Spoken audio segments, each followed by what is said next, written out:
For 9 summers, my parents packed my suitcase, drove me to my aunt's house, hugged me on the porch, and then drove away with my younger brother. They called it a family vacation. I was 8 the first time, 16 the last, and by the time I graduated from high school, I had learned something no child should ever have to learn. Sometimes your family can make you feel unwanted without ever saying the words. So before graduation, I quietly moved across state lines. I came back only for the ceremony. I smiled beside my parents for one photograph. My mother posted it online with a caption about how proud she was. She thought I was coming home afterward. She was wrong. Because by then, home was somewhere she couldn't name. And years later, when my mother finally understood why I had disappeared, she asked me one question. "Why didn't you tell us you were leaving?" I looked at her and answered, "Because you had already been teaching me how to leave for 9 years. My name is Maya, and this is how I stopped waiting for my family to choose me. My Aunt Elena's house always smelled like old books, cinnamon tea, and whatever she happened to be cooking. She lived in a quiet neighborhood outside Portland, Oregon, and owned a tiny used bookstore downtown. The first summer I stayed with her, I was 8 years old.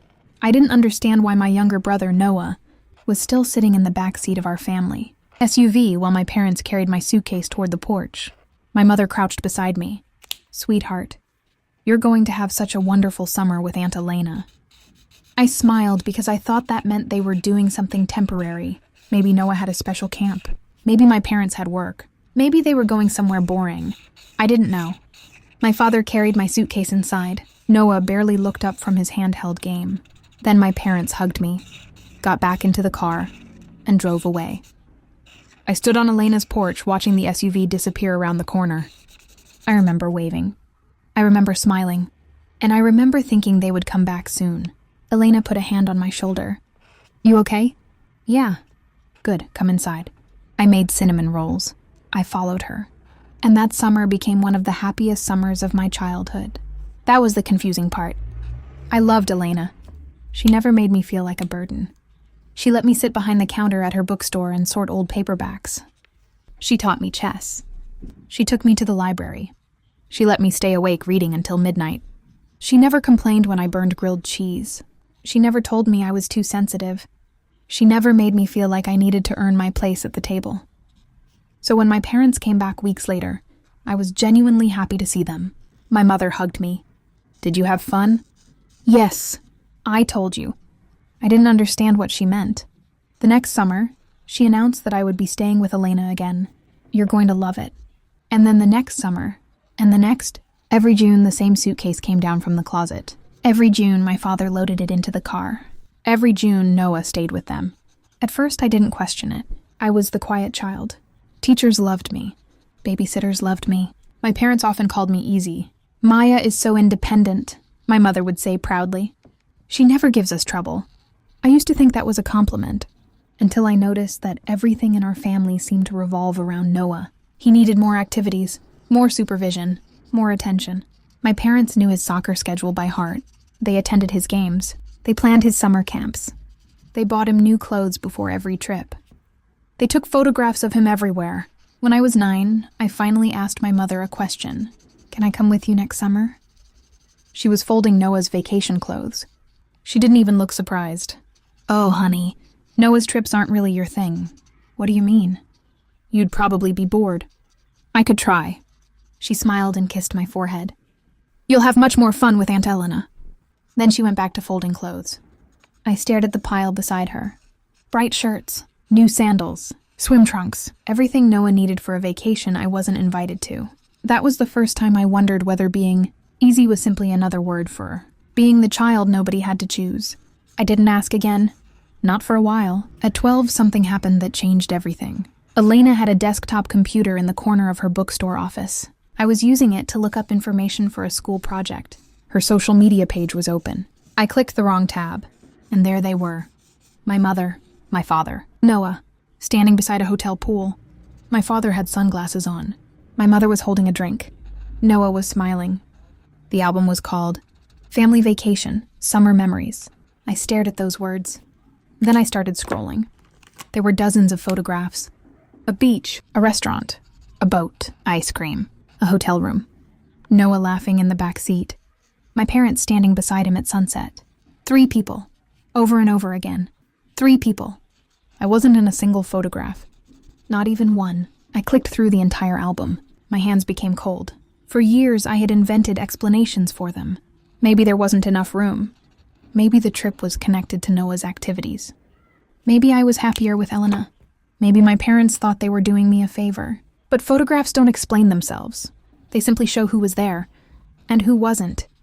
I closed the computer before Elena returned. I never told her what I had seen. I didn't confront my parents. That summer, when my mother called and asked if I was having fun, I said yes, because I was, and somehow that made it hurt even more.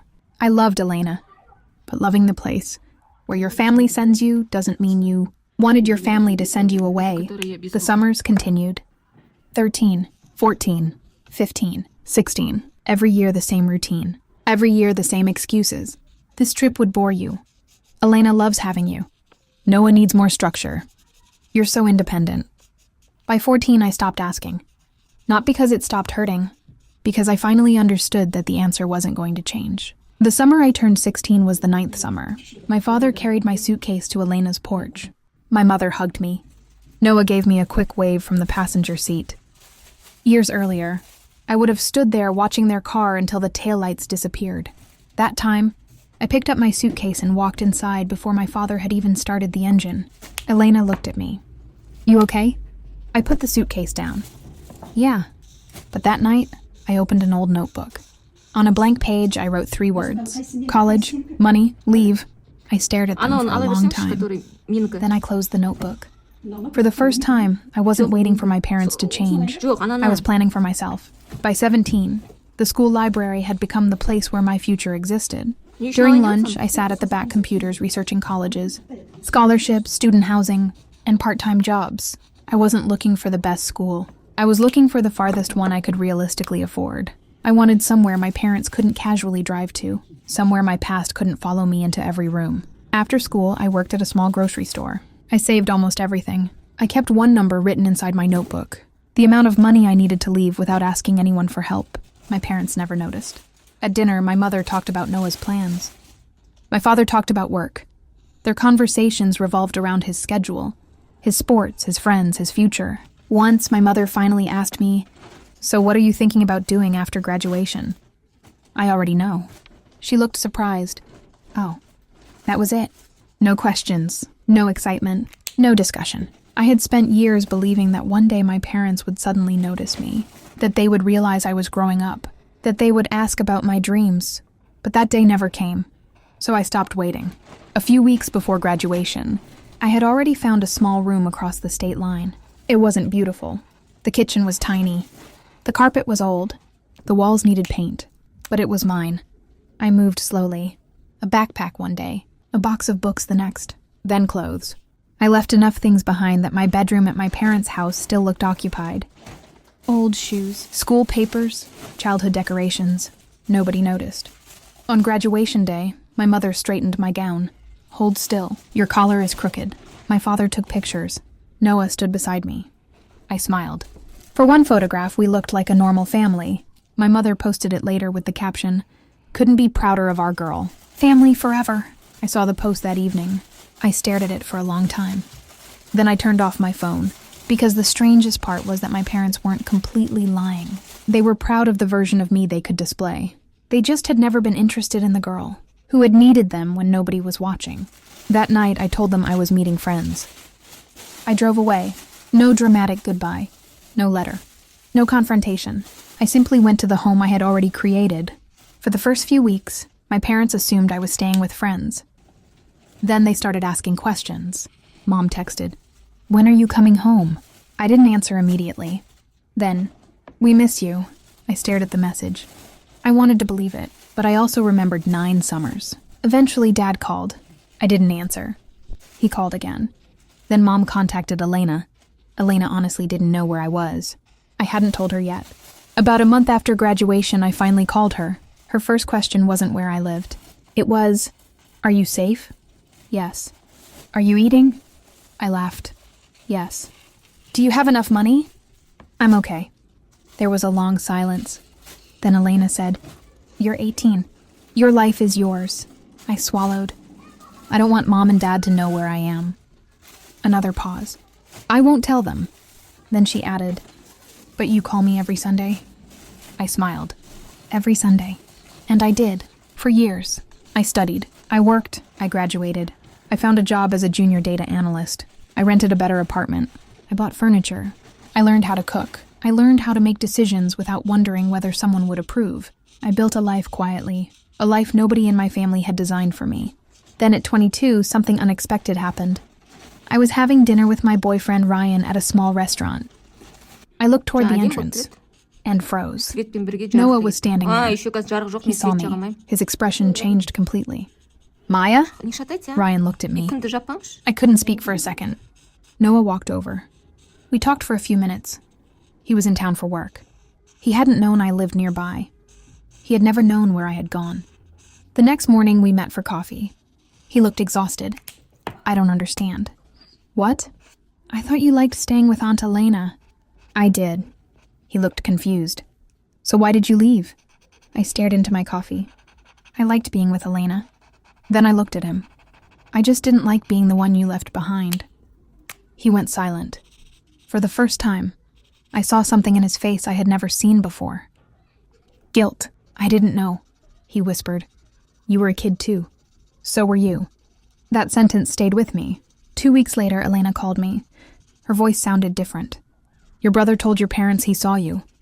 I closed my eyes. What did they say? Your mother wants everyone together for Thanksgiving. I laughed quietly. Everyone? She wants a big family reunion. I didn't answer. Then Elena said something that made my entire body go still. There is something else you need to know. What? When you were 10, your mother asked me whether you could stay with me permanently. I couldn't speak. Elena continued. She said raising Noah was easier when she didn't have to divide her attention. The room seemed to become very quiet. She asked you to take me? She did. Did you say yes? No. Why? Because I knew what she was really asking.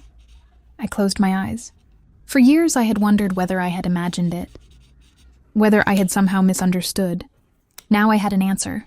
My mother hadn't simply assumed I liked staying with Elena. She had considered making it permanent. That night I opened my closet. Inside was the old suitcase. The same suitcase my parents had packed every summer. I pulled it down, placed it on my bed, and stared at it. Thanksgiving was 6 weeks away. For the first time in years, I knew exactly what I wanted to say. The dining room at Elena's house looked beautiful. My mother had spent most of the afternoon arranging everything. Fresh flowers, candles, polished silverware, place cards, a huge turkey. She had turned the room into a picture of family perfection. And my name was sitting beside hers. Maya, sweetheart, sit here. She touched my shoulder. I sat down. For years I had imagined confronting my parents. In those fantasies I screamed. They cried. Someone finally admitted everything. But sitting there, I didn't feel angry. I felt tired. There were relatives around the table. Grandmother Margaret, Uncle Daniel, 2 cousins, their spouses, Noah, my father, my mother. Nobody asked where I had been for 4 years. Nobody asked what college had been like. Nobody asked why I had left. It was as if the missing years had been carefully erased. My mother wanted a reunion, but only if the reunion didn't require anyone to talk about why I had disappeared. Dinner was almost painfully normal. Weather, work, food, a cousin's renovation, someone's new car. Noah barely spoke. My father kept looking at his plate. My mother smiled constantly. Then dessert arrived. She stood with a glass of wine. I just want to say how grateful I am this year. Everyone became quiet. For family, she continued, for second chances. Then she looked at me, and especially for finally having my whole family together again. A few people smiled. My mother's eyes became wet. It was the perfect moment. I put my napkin beside my plate. Then I stood. Before everyone drinks to that, I want to clear something up. My mother's smile froze. I looked around the table. For 9 straight summers, from the time I was 8 until I was 16, Mom and Dad sent me here to stay with Aunt Elena. Nobody moved. And every one of those summers, they took Noah on vacation. Grandmother Margaret slowly lowered her glass. My father looked up. My mother whispered. Maya, I continued. Beach trips, resorts, restaurants, family photographs. I looked at my mother. You called them family vacations. Uncle Daniel looked toward my father. My father stared at his plate. I took a breath. When I was 12, I found one of the photo albums online. My mother's face changed. Dozens of pictures, I said. Mom, Dad, Noah. I paused. Not me. Nobody spoke. I loved staying with Elena. She treated me wonderfully. She made me feel safe. I looked at my mother. But loving the place? You were sent doesn't mean you wanted your family to send you away. Noah lowered his head. My mother finally spoke. We thought you were happy there. I was happy with Elena. I shook my head. That isn't the same thing.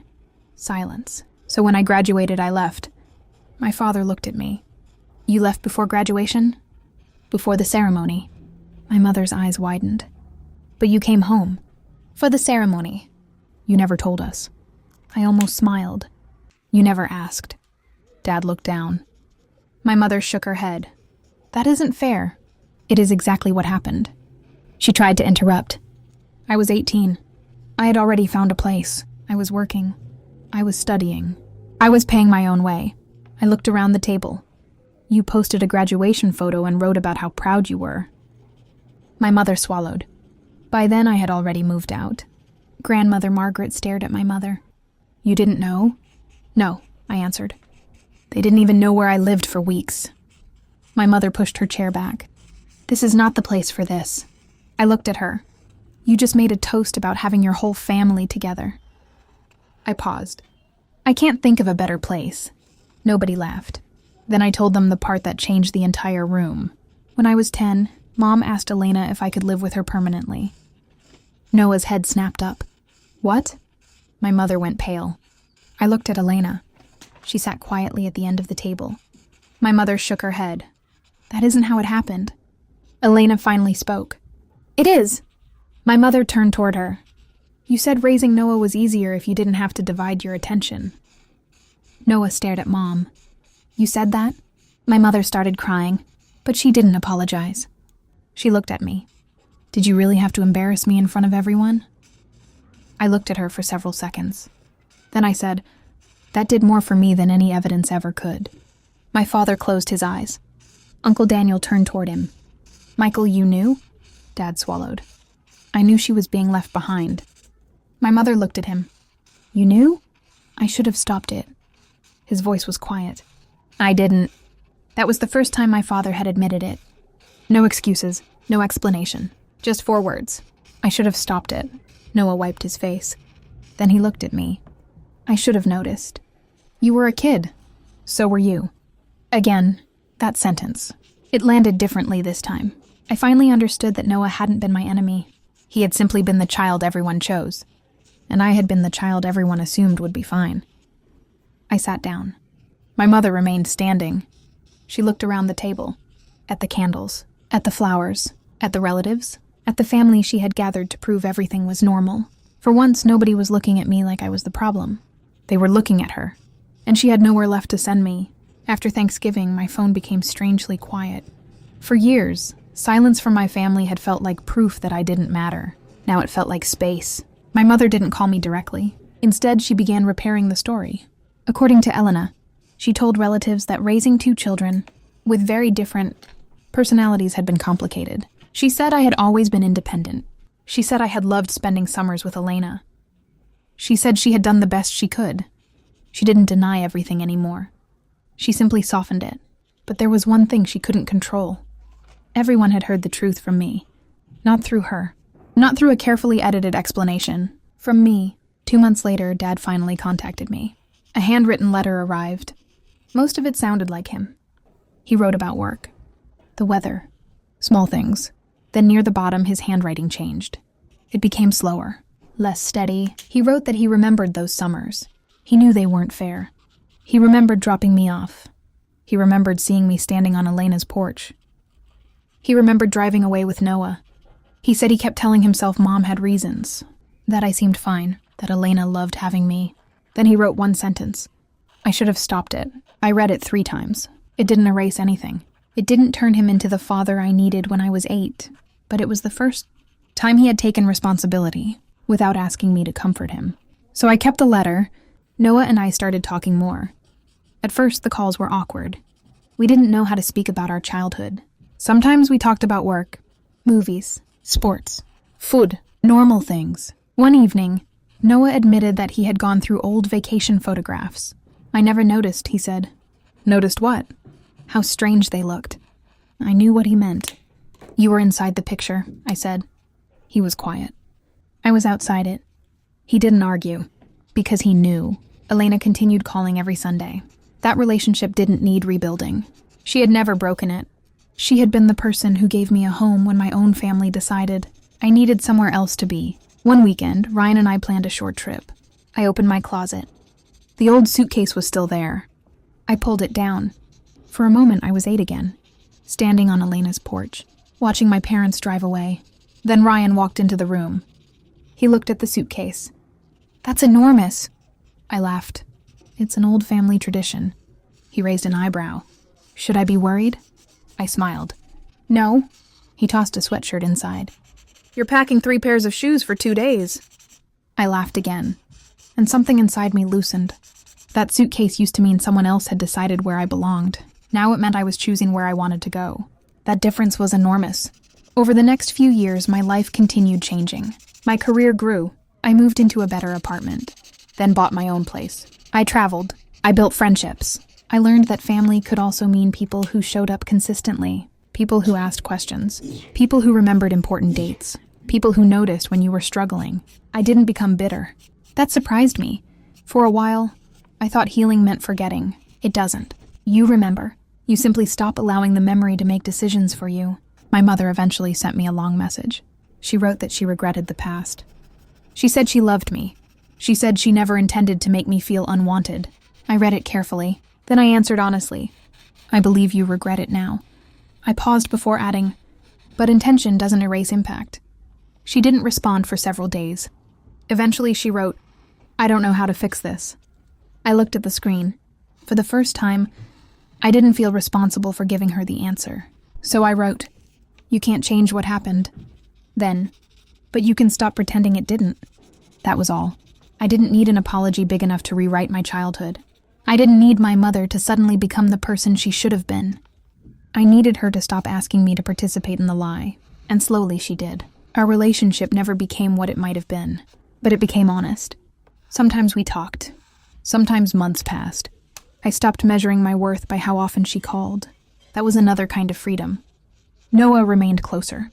He apologized once, not for taking vacations, not for being the favorite, but for never asking the obvious question. Where is Maya? I told him something he needed to hear. You were a kid too. He shook his head. So were you. I smiled. You really like that sentence. Because I finally understand it. And maybe that was enough. Not perfect. Not magical. Just honest. Years later, I returned to the neighborhood where my childhood had started. I had been attending a conference nearby. Afterward, I decided to walk. The old repair shop was still there. The building above it looked smaller than I remembered. The windows were dusty. The paint had faded. I stood across the street for a moment. And suddenly I remembered everything. The folding table. The cheap dinners. My father's tired face. My mother's voice telling me everything would work out. The suitcase. The porch. The car disappearing around the corner. For years, I thought those memories were proof that my childhood had been stolen from me. Now I saw them differently. They were proof of where I had started, not where I had ended. I thought about the girl I had been at 8. She didn't know why she was being left behind. She didn't know how to ask the right questions. She didn't know that being quiet could make adults assume you needed nothing. She didn't know that one day she would pack that same suitcase herself, not because someone told her to leave, because she wanted to go somewhere. I smiled. Then I kept walking. I didn't feel angry. I didn't feel victorious. I didn't feel like I had finally beaten my parents. I simply felt free. Because the real ending of my story wasn't the Thanksgiving confrontation. It wasn't my mother's tears. It wasn't my father's letter. It wasn't Noah's apology. It wasn't even the day I moved away. The real ending happened much later. It happened when I realized I no longer needed anyone to admit I had been right. I knew what happened. I knew what I deserved. And I knew what I had built. That was enough. For years, I believed revenge meant making someone feel the pain they had caused you. But revenge keeps you connected to the person who hurt you. Peace does something different. Peace gives you your life back. My parents had spent 9 summers teaching me that I could be left behind. Without realizing it, they also taught me something else. I could leave. I could survive. I could build something beyond the boundaries they had drawn around me. I could choose my own home, my own people, my own future. And most importantly, I could choose myself. I don't hate my parents, but I don't pretend anymore. There is a difference. My mother may never fully understand what those 9 summers did to me. My father may always regret that he didn't stop them. Noah may always feel guilty for being the child who got to go. But none of those things control me now. I don't wait to be chosen. I choose where I go. I choose who gets access to me. I choose who I call family. And I choose what I call home. Sometimes people think the strongest response to rejection is proving that you didn't need the person who rejected you. I don't believe that anymore. The strongest response is realizing you never needed their permission to become who you were meant to be. Being the easy child never meant I needed less love. Being quiet never meant I was fine. Being independent never meant I didn't want someone to ask if I was okay. I simply learned to stop asking. And then I learned something even more important. I could stop waiting. My old suitcase is still in my closet. Sometimes I open it. Sometimes I don't. But it no longer represents the summers when someone else decided I didn't belong. It represents every place I've chosen since. Every trip. Every new beginning. Every decision I made without asking whether I was allowed to make it. That suitcase used to mean, you're the one who has to leave. Now it means, you decide where you go. And maybe that is the greatest thing I gained from everything that happened. Not revenge. Not an apology. Not even distance. Choice. Because I spent 9 summers being told, without words, that I was the child who could be left behind. But I spent the rest of my life proving something completely different. I was never the child who needed less love. I was simply the child they didn't know how to see. And once I finally saw myself clearly, I stopped needing them to. So if you've ever been the quiet one in your family, the easy one, the responsible one, the person everyone assumes will be fine, remember this. Being strong doesn't mean you don't deserve to be cared for. Being independent doesn't mean you don't deserve to be chosen. And walking away doesn't mean you lost. Sometimes walking away is the first decision you make entirely for yourself. I didn't leave because I stopped loving my family. I left because I finally learned that loving someone doesn't require abandoning yourself. My parents thought they were sending me away for the summer. They didn't realize they were teaching me how to build a life without them. And years later, when I finally understood that, I stopped looking at that old suitcase with sadness. I looked at it with gratitude, because it was never the thing that carried me away from home. It was the first thing that taught me I could choose my destination. And now wherever I go, I know one thing for certain. The suitcase is mine. The destination is mine. And so is the life waiting for me when I arrive.